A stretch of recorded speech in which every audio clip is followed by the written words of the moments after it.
વિસાવદરના સમાચાર મળી રહ્યા છે। વિસાવદરનો અપડેટ છે। વિસાવદરમાં સૌથી મોટા સમાચાર, બાજી પલટાઈ છે। ગોપાલ ઇટાલિયા આગળ છે 945 મતે। 945 મતે ગોપાલ ઇટાલિયા ઈવીએમની મતગણતરીમાં આગળ છે। મારી ટીમને કહીશું, આપણે ફ્લેશ કરીશું।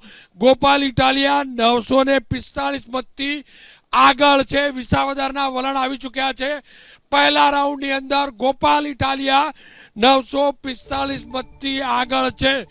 કિરીટ પટેલ ભારતીય જનતા પક્ષના ઉમેદવાર તેઓ પાછળ છે, પણ ગોપાલ ઇટાલિયા વિસાવદરમાં પહેલા રાઉન્ડની જે મતગણતરી થઈ છે તેમાં આગળ છે। અને પહેલો રાઉન્ડ એટલે જુનાગઢ, અને જુનાગઢના જે બૂથ છે એ વડાલ વિસ્તારના બૂથ છે। વડાલ જિલ્લા પંચાયતના બૂથ છે।